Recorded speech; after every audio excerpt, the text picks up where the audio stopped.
Recently, Ethan Foster has developed a rather intense habit. He likes listening to presentations while going absolutely wild in bed. I could barely hold onto the headboard. Yet he had no intention of stopping. They say marriage is a lifelong matter, requiring harmony and mutual understanding. But even fulfilling our duties feels like a whole journey. What journey? Just a wild ride. Really. It wasn't until word of his upcoming engagement spread that I snapped out of my daze. So this was it. All the signs had pointed to an inevitable breakup. I had seen the conflict in his eyes before. So when he was away on a business trip, I quietly sent him a message. A polite, clean breakup text. I hadn't even finished packing my suitcase when Ethan unexpectedly returned. He loosened his tie, stepping toward me, his gaze as deep as still water. Looking at Marie here, he said, referring to you know where. I can tell you haven't given your presentation yet. So that's why you want to run away from me? Seems like I haven't been listening enough. Haven't worked hard enough. And gave you time to overthink things. Blank. Blank. While filming a commercial, the makeup artist noticed the marks on my neck and gave me a knowing smirk. He had to apply layer after layer of concealer to barely hide them. I blushed fiercely. Every time I closed my eyes, I could still feel the madness of last night. Ethan had never been the restrained type. Especially during presentations. He'd go feral, pressing non-stop. But last night was something else. Gold-rimmed glasses, black shirt, tie. I shook my head, forcing myself to focus on work. Maybe I was still worn out from the night before. I collapsed into the chair halfway through the shoot. Sister Lou handed me a glass of water gently. Sweetheart, are your schedules too packed lately? You've lost weight. I'm worried about you. I panicked and quickly shook my head. No, it's just the heat. I guess I've lost my appetite. The makeup artist said nothing, quietly dabbing powder onto my neck. Sister Lou kept nagging. Work is important, yes. But your health matters more. Look at our actress Tran. Straight to the hospital after rap. Those new trainees rehearse like crazy and starve themselves too. Don't push yourself too hard. Tessa, if you're feeling overwhelmed, take a break. Her concern made me feel even more guilty. I pretended to focus on my phone, hiding my face. And that's when I saw Ethan Foster's name. Usually only appearing in finance columns. Now plastered across entertainment headlines. I panicked, frantically checking my recent appearances. Nothing that could have been caught by paparazzi. But when I tapped the link, I realized the woman beside Ethan on the hot search wasn't me. It was Charlotte Chu, the eldest daughter of the Chu family. The headline read, "The Fosters and the Chus, a promising union." Tessa, it's your turn. I was so engrossed staring at the screen that Sister Lou had to call me several times before I snapped out of it. During the next scene, my mind kept circling back to what I'd just seen. Thankfully, we were almost done shooting, and the director didn't seem to notice my distraction. Once I got home, I kept opening my chat window with Ethan Foster. But no matter how I tried, I couldn't bring myself to send the questions I wanted to ask. Just as I was about to give up, there was a knock on the door. I opened it, and Ethan was standing there in the warm hallway light. Tall, deep-eyed, holding a small cake from my favorite bakery. I noticed it before the meeting. He said, lifting his phone, showing me the chat window with that familiar typing indicator. It kept saying, typing, over and over. All I could think about was what you were going to send me. I couldn't focus at all in the meeting. And then, no red dot ever showed up. He stepped closer. Adam's apple shifting. I didn't want to keep guessing. So I came to hear your answer in person. The space between our breaths was suddenly pulled tight. So, Tessa, he asked softly, can you give me an answer? His gaze was so gentle. My heart raced. I stood on tiptoe and kissed him. Ethan froze for a second, breath ragged and disoriented. I just missed you, I whispered. Hearing that, a smile flickered in his eyes. He wrapped his arms around me tightly. As our noses brushed, I heard him let out a soft sigh in his throat. I missed you too, so much. He had rushed straight from work, still in his suit. I'd seen him in suits many times before. And it always made me imagine how serious he would be. Pressing me beneath him. Just like now. He pushed me down onto the desk. Blank. Blank. The next afternoon, I finally woke up. It was rare to see Ethan not at work. The man who used to practically live at the office was now clumsily making up excuses to take a day off. His ears flushing red as he explained to his subordinates.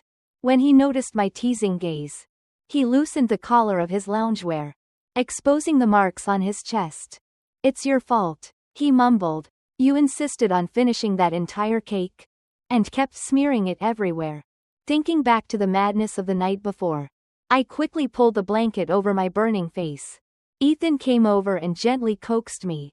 "All right, Tessa, come out now. It's lunchtime." I refused. So he lowered his voice and threatened.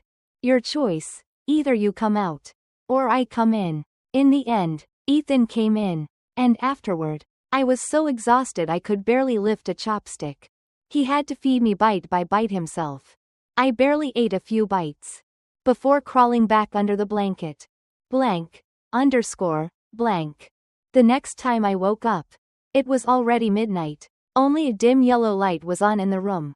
Dragging my sore body out of bed, I shuffled through the hallway. A sliver of light peeked from Ethan's study door. I pushed it open. He was still going over documents. Hearing me enter, he looked up, voice hoarse. "Must be hungry.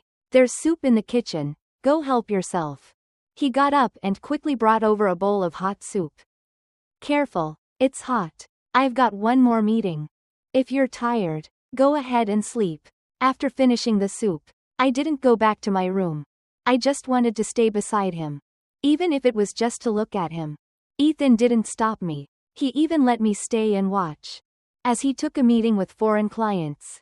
Completely unconcerned about any company secrets. I looked up at him. This composed, eloquent man. Funny enough, the reason we even got together was thanks to his younger brother, Julian Foster. At the time, I had just landed the second role of my career. Only the sixth female-led. But in a Tier S script, nearly impossible to come by. It was our third month slogging through mud on location. When a major investor came to inspect the set, the director rushed me off to be cleaned and dressed up, to act as background for the main leads. I never expected the flamboyantly red-haired investor to point directly at me in the crowd. I was still floating on the high of being chosen. Until I realized, he hadn't picked me for praise. He wanted to make a move. Even though I acted easygoing on the surface, I was traditional at heart. So I ran. I tried to slip away with the production crew. But someone grabbed my skirt. We struggled, me pulling, him holding. The director panicked, signaling me like crazy. But I ignored him. Then the security guards kicked everyone out. The strict director stood outside the door, crying like a boiling kettle. "I just wanted to help the girls get some connections," he sobbed. "Maybe better opportunities in the future." I didn't tell him to do anything to them. He cried outside. I cried inside. As a girl who had never been touched, I knew what was about to happen. The chopsticks on the table became my best weapon. I grabbed them and pressed them to my neck, tears brimming as I glared at that red hair. "Don't come any closer," I warned, "or you won't get your way." That's when Julian Foster took off his glasses, raised both hands like a drama queen, and walked toward me. "Sis," he said sweetly, "I just wanted to ask, how is your skin so flawless even with all that water and mud every day? What are you even doing?" he added, blinking. Just like that, all my defenses fell. I fixed my dress, embarrassed, and shyly looked up at Julian. "Why didn't you say so earlier? And it was such a small thing. Did you really have to kick everyone out of the room for that? Aren't you afraid people will misunderstand?"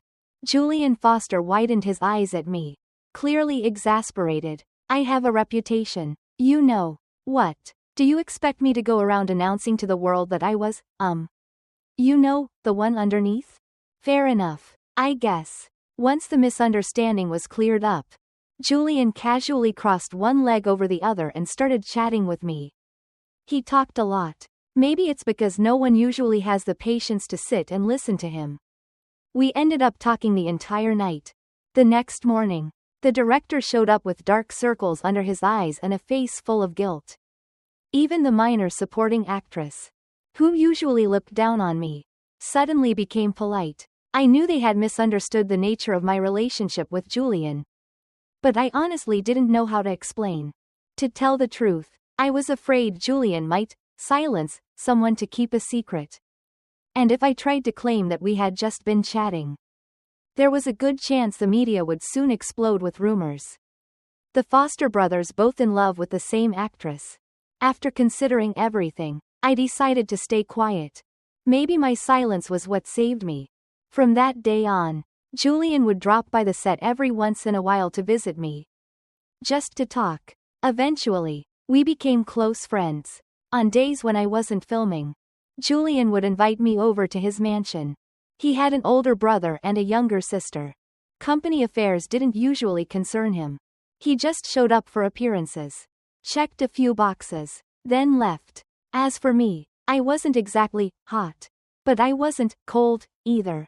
So I had a lot of free time. Whenever we hung out, our biggest source of fun was gossiping about the entertainment world. From celebrities dating non-celebs, to CEOs in contract marriages. From idols' secret affairs, to A-list stars with hidden wives. Julian always had something juicy to share. He could talk forever. Eventually, it became routine for me to crash at his place. But one morning, I woke up and found Julian was gone. He called to tell me he was already on a flight. My father is absolutely heartless. He's sending me to Africa to develop new markets. I accidentally exposed his lie and laughed. So you're so happy you're going crazy? Huh? Julian grumbled. Tessa, just what kind of person do you think I am? Even so, his tone carried a hint of joy.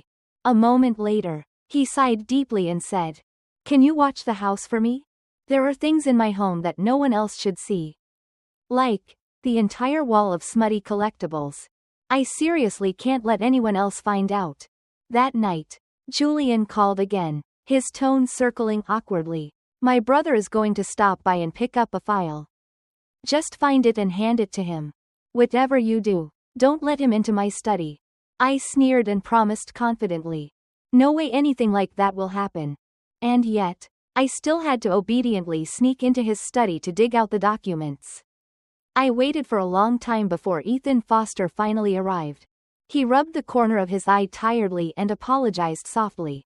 "Sorry, something came up at work, and we had to rush a meeting. Sorry for keeping you waiting." I shook my head and handed him the file. "No worries." Ethan took the folder and left, only to return shortly after. I grabbed the wrong file. I quickly reached out to take it back, but he didn't let go. Instead, he gently said, "Let me look for it. Julian's a mess. He throws everything around. I'm afraid you won't find it in time."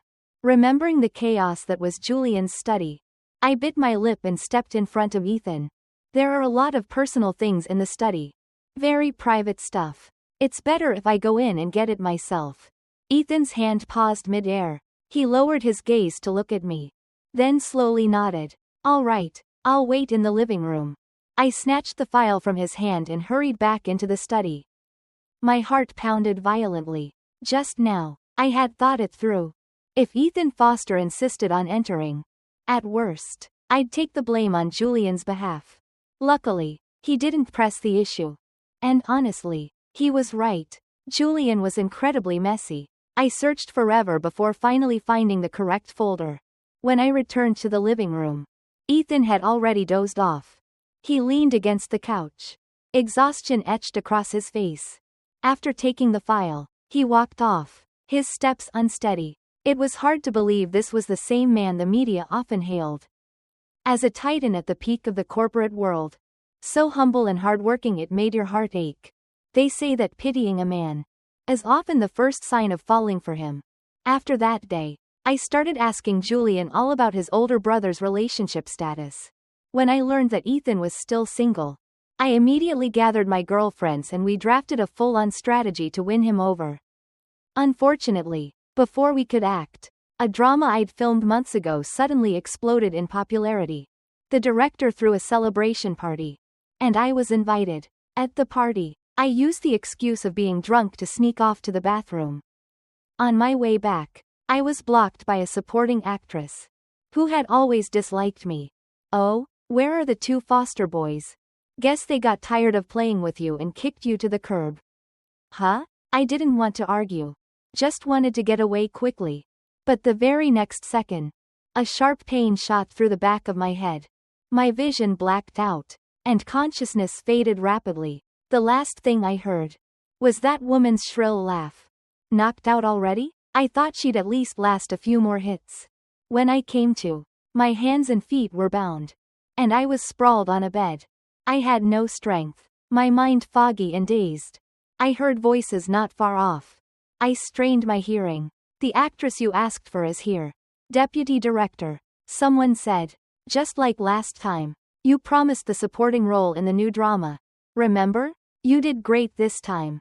When the opportunity comes, I won't forget you. Thanks, Deputy Director. The dose I gave her is enough. And the camera is set. Enjoy yourself. I'll leave you to it. I bit down hard, breaking the skin of my tongue. The taste of blood and the sharp pain cleared my vision slightly. The door slammed shut. The deputy director approached, unbuttoning his shirt as he walked over. So you're awake? His voice was thick with sleaze, sliding into my ear like a snake over skin. Good. It's more fun when they're awake. His coarse fingers brushed over my shoulder. I struggled with all my might, but the bindings held tight. Wow, Tessa's skin's even smoother in real life than on screen. No wonder both foster brothers have taken a liking to you.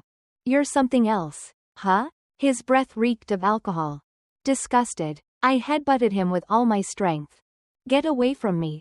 He clutched his bleeding nose, then lunged at me, ripping at my clothes. Slut. You've already been played to death. And you're still pretending to be innocent? Just wait till the drug kicks in. Let's see if you still have that sharp mouth. Don't want your video on the trending tab? Then you better behave. My limbs were tied. I couldn't break free. My ears were ringing from the blows. And my body began to burn from within, like I was being set on fire. In that moment of utter despair, bang! A loud crash echoed through the room. Someone kicked the door wide open. Tessa. It was Ethan Foster's voice. He rushed forward in long strides, violently throwing the man off of me. Are you okay? I nodded weakly, tears streaming uncontrollably. The deputy director scrambled to his feet, cursing loudly. Which bastard ruined my fun? But when he saw who it was, his face turned ghostly pale. Ethan Foster? Ethan took off his coat, wrapped it tightly around me, and lifted me off the bed. Mr. Foster. Why are you here? This isn't. Ethan Foster didn't even spare a glance at the desperate shouting behind him. He simply carried me quietly out of that wretched room. Before leaving, he landed a heavy kick into the deputy director's side. Save that line for the police. In the car, Ethan wouldn't stop rambling explanations. Julian made me come. He insisted I attend a celebration tonight. Said the production crew had been unfair to you throughout filming. He was worried you'd been mistreated. Told me to come, so you'd have someone to lean on. I waited downstairs for ages. You never came back. Thankfully, a janitor saw you being taken upstairs. Otherwise, but I couldn't hear a word. All I could think about were Ethan Foster's lips. Thin, perfectly shaped. Just looking at them made me want to kiss him. Maybe it was the drugs still in my system. I didn't hesitate. I leaned in and kissed him. It really did feel good. The driver, sensing the mood, quietly raised the divider window. Ethan froze for a few seconds, then quickly pushed me away. Tessa, no, you can't. His voice faltered when he saw how flushed my face was. Why is your face so red? My reason had long melted away. All I wanted was the warmth in front of me. Ethan tried to hold me back, while urging the driver to go faster. But the car was too small. There was nowhere to retreat. Still, Ethan held me by the shoulders, refusing to let me come any closer. I looked up at him, my voice trembling. Ethan, please, help me. Just hang on, Tessa. We're almost at the hospital. Almost there. Seizing the moment, I kissed him hard. But Ethan turned his head. The kiss landed on his throat instead. He trembled slightly. I wrapped my arms tightly around him, my fingers slipping down to where his slacks strained. In the end, Ethan still pushed me away. I stayed in the hospital for several days. Not so much because of the drug, but because of the blow to the back of my head, which caused a minor concussion. During my stay, Ethan came to visit a few times. There was a flicker of awkwardness in his eyes. A hint of avoidance. But no disgust. Not even the slightest. Still, every time I tried to bring up what happened that night, he found some excuse to leave. I told Julian everything. He found it odd too. My brother's not the kind of guy to dodge responsibility, he said. He's always been a rule follower. Never even had a girlfriend. Ever. Maybe it was his first time dealing with something so forward. He probably just didn't know what to do. I couldn't deny. Julian's words comforted me. I held onto that hope. And fell asleep peacefully. The next morning, Julian had already arranged for my discharge. Even the ride home had been taken care of. Except, the driver seemed to take a wrong turn. As the car veered down an unfamiliar road, I clutched the seatbelt tightly, my mind racing through every true crime case I'd ever read. After a while, I nervously spoke up. Sir, I don't think this is the way to my place. The driver glanced at me through the rearview mirror. No? That's strange. Mr. Julian said to take you to his brother's place. His brother? Ethan Foster. Julian's voice came cheerfully over the phone. Tessa, like my little surprise? I told Ethan. You're a public figure. Your current place has poor security. And you just got out of the hospital. You need someone to look after you. Once you're better, you can move out. I bit my lip. Did he not refuse? Nope. Agreed right away. Julian chuckled. See? You two already have a spark. I've done all I can. The rest is up to you. Julian's words filled me with renewed confidence. And so, I officially moved into Ethan Foster's home. The plan that my friends and I had carefully crafted to win his heart was finally set in motion. My relationship with Ethan steadily grew more stable. But strangely, he began coming home later and later. There were even times he spent the night at the office. I thought he must have been swamped with work. But a friend of mine who worked at Foster Corp told me things were actually pretty quiet lately. Hardly anyone was working overtime. Besides, Ethan was notorious for hating social events. The more I thought about it, the more I could only conclude one thing. He was avoiding me on purpose. That alone confused me even more. Just a few days ago, when I'd accidentally brushed against him, there'd been a flicker in his eyes. A moment of undeniable emotion. He had feelings for me. I was sure of it. I tossed and turned all night, but couldn't figure out why he was avoiding me. The next afternoon, unable to hold back anymore, I made a pot of soup and went straight to Foster Corp, determined to ask him directly. But Ethan didn't drink the soup I brought. The man who used to be so gentle was now cold and distant. Miss Taylor, he said, this isn't a place you should be. Your health has recovered. It's no longer appropriate for you to stay at my house. You should consider moving out soon. I gripped the thermos tightly and nodded. You're right, Mr. Foster. The freezing air conditioning stung my eyes. My voice turned hoarse. I should leave. I tossed the thermos into the trash and walked away. I didn't have much luggage, so packing didn't take long. One of the Foster family drivers offered to take me, but I declined. I knew how terrible I looked while crying. I didn't want anyone to see me like that. Ethan's villa was in a secluded part of the city. It took me a long time to wheel my suitcase to a main road. Worried about being recognized by fans, I wore sunglasses and a mask, and flagged down a random taxi. On the way home, the cab's speakers played one heartbreak song after another, making me cry uncontrollably. I gave the driver a generous tip, asking her to drive me around the city for hours, while playing the same song on repeat. I cried until past midnight, before finally asking her to take me home. After a long, cathartic cry, I felt a little lighter. I still had to earn a living, Still had a ton of unfinished work. Soon, my professional commitments completely took over my life. But every now and then, I still thought of Ethan Foster. Every moment I'd spent with him felt like a beautiful dream. During one of my busy days, Julian called to check in, wanting to know how things were going with his brother. Once he realized there hadn't been any progress, he immediately said, "My brother? He's rigid and dull as hell. He doesn't deserve you." The top bachelor of City A was being completely trashed by his own sibling. I knew Julian was trying to cheer me up, and I couldn't help but laugh. "It's okay. I'm not sad anymore. You can't force love. I guess we just weren't meant to be." Julian gave a long hum before blurting out, "Don't worry. I'll find you someone even better." At the time, I didn't take his words seriously. But to my surprise, he actually started taking action. After a casual get-together with a few friends in the industry, I returned home slightly tipsy, and found a man squatting outside my front door. He was tall and well-built, and he said to me, "Julian said there aren't enough decent men in City A. Who can top his brother?" So here I am. One man was already engaged. The other had someone in his heart. So Julian said, "Let her stay with you for a few days. I'll find someone better for her later."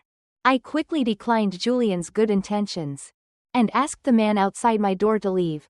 But no matter what I said, he refused to go. "Ma'am, our profession has rules," he said. "I took Julian's money. If I leave now, it'll hurt my reputation. I need to make sure you're satisfied first." As we pushed and pulled back and forth, the alcohol in my system made my head spin. My legs turned to jelly, and I accidentally stumbled into his arms. To be honest, his muscles felt really good under my hands. I couldn't help but give them 2 solid squeezes. Well, at least that helped him complete his mission. I was just about to ask him to leave when Ethan Foster suddenly appeared in my line of sight. His face was icy cold, and the air around him dropped a few degrees, as if even the hallway had frozen over. The tank top-clad guy shrank back, his voice raspy as he pleaded, "Ma'am, it's freezing out here. Can I just sit inside for a bit?" Ethan didn't say a word. He shoved the guy aside, snatched the keys from my hand, and pulled me into his apartment. He didn't even give the other man a chance to speak. Before slamming the door shut, everything happened so fast that I didn't have time to react. And suddenly, Ethan had me pinned against the door. "Mr. Foster, what are you doing?" I asked, my voice trembling. I truly didn't understand what he wanted. He was the one who had rejected me before. Ethan didn't respond. He just pressed his lips together and began unbuttoning his dress shirt. One by one, I stood frozen, stunned by his actions. By the 5th button, I panicked and tried to stop him. But the few buttons left couldn't hide his toned abs, the sight of which made my heart race. I turned my head away and muttered, "Mr. Foster, please don't. We're not that close." Ethan leaned in. His hot breath grazed my ear. "Oh really? Then who was it in the car that night? Saying she didn't hurt anywhere?" I shook my head, feigning innocence. "I was drugged that night. I wasn't thinking clearly." "And now? Are you still not thinking clearly?" he said as he pulled my hand to his chest. The heat radiating from his body made me panic. I quickly drew my hand back, my voice trembling. "Mr. Foster, But Ethan wrapped his arms around my waist, his thin lips brushing against my ear. "Marie, I regret it. If you really want this, choose me. I'm cleaner than him. Better looking too. Please, look at me." He deliberately lowered his voice, his eyes slightly red. He looked like a fairy tale demon that could seduce anyone. I hesitated for just a second before leaning in to kiss him. Julian once warned me, his brother, once ignited, would be impossible to handle. I had laughed it off at the time, thinking he was exaggerating. After all, our first time was rather quick. So quick that even Ethan had looked surprised. Later, in the shower, I was the one comforting him. But I didn't expect what came next. The second time, the third, and by the end, if I hadn't passed out, Ethan might never have stopped. Right before I lost consciousness, I vaguely heard him whisper something to me. Probably another sweet line. Some kind of coaxing. I waved my hand weakly, murmuring, "No more. I don't want more." From that day on, Ethan Foster shamelessly inserted himself into my life. Somehow, a few of his suits had appeared in my closet. His razor sat neatly beside the sink. And even the shoe cabinet by the entrance. His leather shoes were now sitting beside mine in the entryway. One evening after work, I returned home and saw our underwear tangled together in the laundry basket. I looked over at the man lounging lazily on the couch in his loungewear.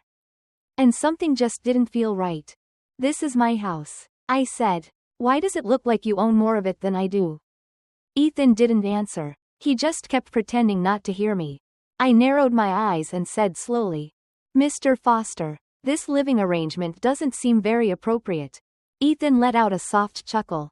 A flicker of surprise in his eyes. That line sounds oddly familiar. I turned my head away, unwilling to look at him. "Didn't you say that yourself?"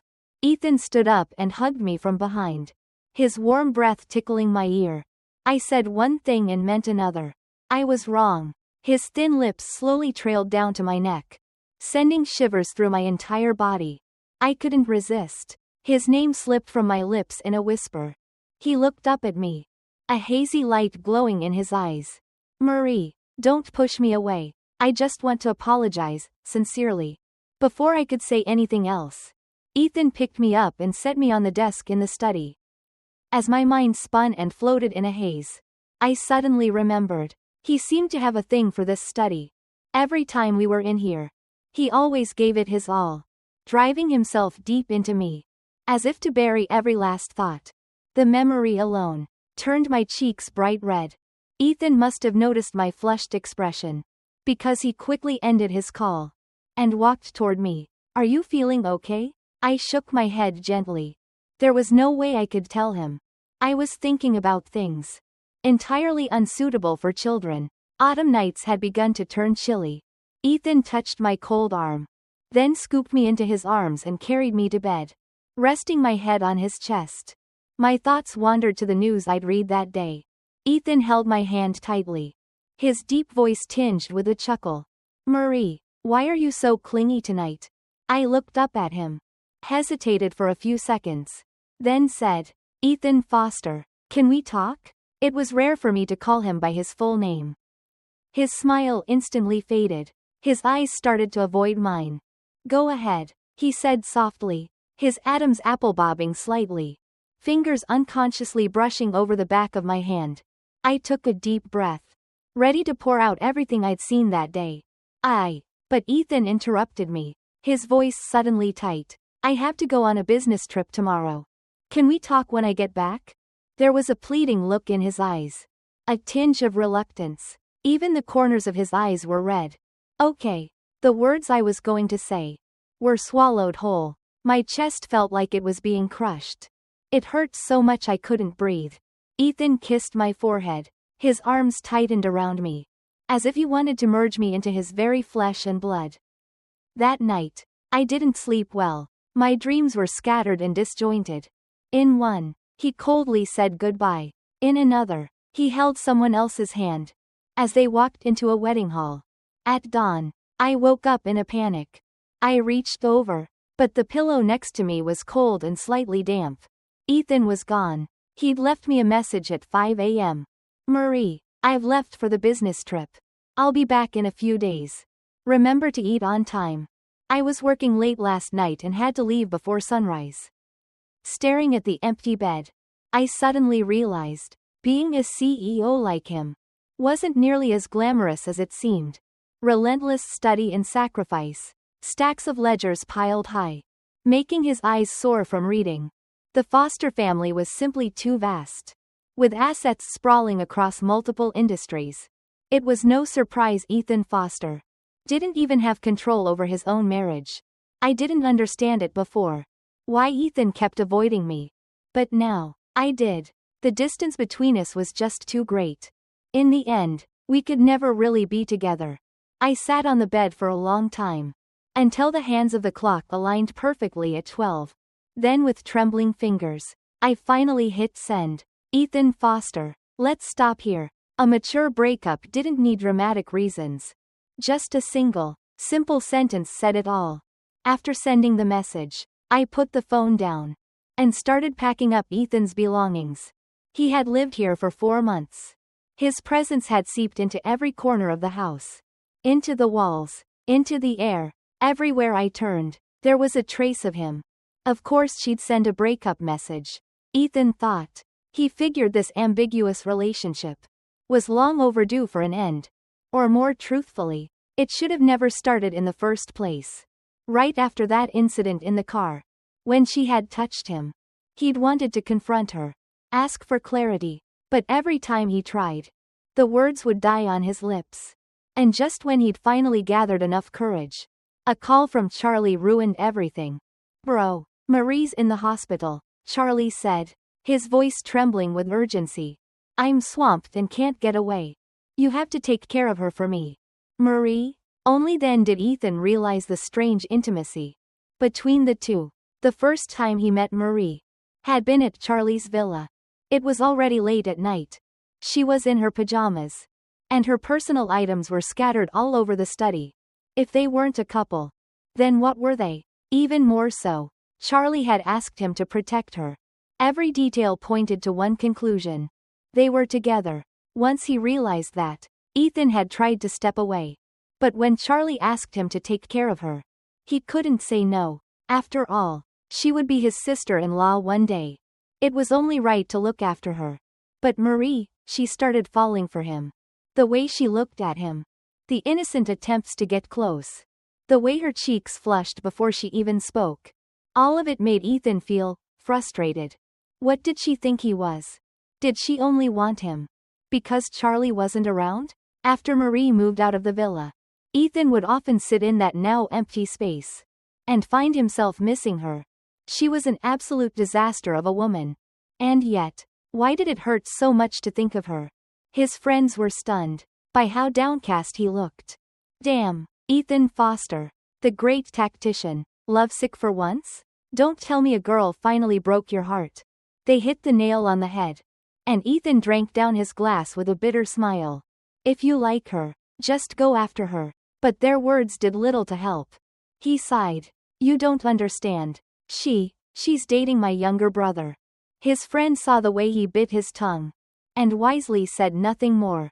Later that night, something drove Ethan to tell the driver to stop by Marie's apartment.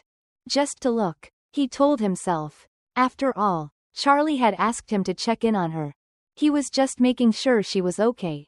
But why? Why was she struggling with some man right there at her door? Ethan completely lost it. By the time he snapped back to reality, he had already pinned her against the door. It's fine, he told himself. Even if I'm just a stand-in, I'll take it, as long as I get to be with her. Before Marie passed out, Ethan carefully asked, Marie, what about Charlie? Now that we've gone this far, you can't be with him anymore. Can you? Why don't we just tell him the truth? But Marie only shook her head and whispered, no, don't say anything. Of course, she still couldn't let go of Charlie. That's okay, Ethan thought, as long as I get to be by her side. Even if it wasn't open and honest. Even if it was just for a few fleeting months. But Charlie was coming back soon. When Marie said she wanted to talk to him, Ethan knew their time was coming to an end. He had tried so hard, given everything he could, but he still couldn't replace Charlie's place in her heart. He knew Marie didn't want to leave him either. That was why she kept hesitating. Fine, he thought. Let her hesitate a bit longer. One more day is still one more day with her. Before the sun rose, Ethan slipped out of the house, claiming a business trip. In truth, he went straight to his friend's bar and drank. And of course, Marie's breakup message still came. Maybe it's for the best, he told himself. We should have never started this. Let me see her one last time. A proper goodbye. While I was packing the third box, I heard the sound of a key turning in the front door. I quickly lowered my head, wiping the tears from the corners of my eyes.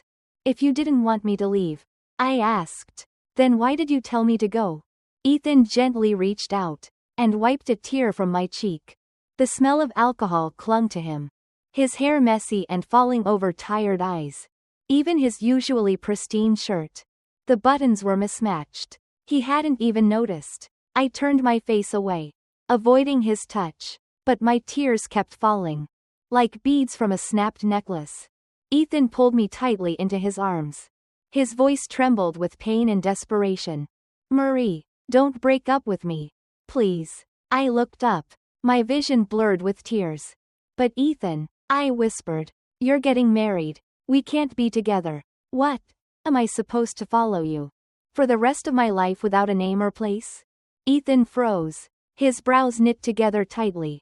"Married? Me? I'm getting married? How come I'm the last to know?" The genuine confusion in his eyes made my heart tremble. I shoved my phone at him. "It's all over the trending news. How long are you going to keep pretending?" Ethan's frown deepened. "Marie, I don't even know that woman." Right in front of me. He dialed his assistant, his voice ice cold. "Call the Chu family. If they dare use me for fake headlines again, there will be no further cooperation." After hanging up, he pinched my nose lightly. "You're in the entertainment industry. How can you believe this kind of nonsense?" I rubbed my red nose and mumbled. "But it looked so real online. And it's trended so many times. You didn't even deny it." "Marie," Ethan sighed, "I work all day and spend all night with you. When would I even have time for that?" I blinked, stunned. "So, that's why you've been avoiding me?" Ethan's eyes lit up. He loosened his tie and took one step toward me. Then another. "Seems like I haven't worked hard enough," he said softly. "If you still have time to think about such nonsense." "Ethan Foster, be serious. This dress is brand new. Don't tear it." Charlie finally came back from abroad. Honestly, he was the one most responsible for me and Ethan ending up together. To thank him, I decided to treat him to a meal. But on the way to the restaurant, Ethan looked incredibly tense. It was late autumn, but sweat beaded on his forehead. Even with the car's AC turned off, he was clearly not okay. I couldn't help teasing him. "You don't look like you're going to meet your brother. You look like you're meeting your mortal enemy." Ethan pressed his lips together, voice hoarse. "Why wouldn't I think that?" Charlie never said a word. "You two always seemed close." I blinked in confusion, but Ethan sighed, his gaze complicated. "Maybe not anymore." I was about to ask more, when Ethan suddenly grabbed my hand, his expression serious. "When we get there, don't say anything. I'll explain it to Charlie myself. I'm his older brother. If he's mad, let him take it out on me." Right. We had to explain it properly. After all, before he boarded the flight home, I had called Charlie in tears, telling him Ethan was getting married. He had cursed Ethan out for nearly half an hour, and even threatened to set me up with someone better. But now that he'd landed, Ethan and I were still together. I nodded and followed Ethan's lead. Not long after, we arrived at the restaurant and entered a private room. Charlie was still on his way, but Ethan was acting strange. He chose to sit 3 seats away from me. I scooted over, frowning. "Ethan, what are you doing?" Seeing me sit beside him, his eyes lit up like a kid who got his favorite toy. "Marie, I knew it. You still care about me. You still like me more." Before I could react, the door burst open. "Marie, baby, I'm back." Charlie had arrived, a shade darker than before, with a bodyguard in tow. He strode over and hugged me tightly, but his face instantly darkened the moment he saw my hand entwined with Ethan's. Ethan quickly pulled me behind him. "Charlie, I used to think, as your older brother, I should step aside, and maybe this was all my fault. If you're angry, I'll be the one to take the blame. But now it's different. Marie clearly likes me more. I don't want to give her up anymore. If you need to blame someone, blame me. I'm the shameless one. I seduced her first. If you want to hit someone, go ahead, just hit me." Asterisk. Charlie's eyes widened in disbelief, his glasses falling to the ground. "Wait, what? Are you serious?" I suddenly had an epiphany, and turned to Ethan. You thought Charlie and I were together this whole time?" "Yeah, wasn't it obvious?" Ethan replied. Charlie laughed helplessly. "Ethan, We just had a scandal. Marie and I are practically siblings. He stepped back and turned to his bodyguard. She has a boyfriend now. A good one. After the misunderstanding was cleared, Ethan blushed so hard he hid in a corner. I walked over and patted his shoulder. Sorry, it's my fault. I should have told you earlier. And you, I added. You never even asked me once. Ethan looked up at me, eyes full of grievance. I was the third party. What right did I have to ask? How could I even dare to ask? Charlie laughed so hard he almost fell over. Ethan, that's the saddest thing I've ever heard you say. Ethan, flushed red with embarrassment, threw his chopsticks at him. That night, when we got home, I couldn't stop laughing. Ethan pinned me to the bed. His voice a low growl. Marie T. Stop laughing. Every time you laugh, I'll do it again. Don't come crying for mercy later. Of course I laughed even more. But when he turned on his playlist again, and started rocking into my sensitive little kitten, well, I couldn't laugh anymore.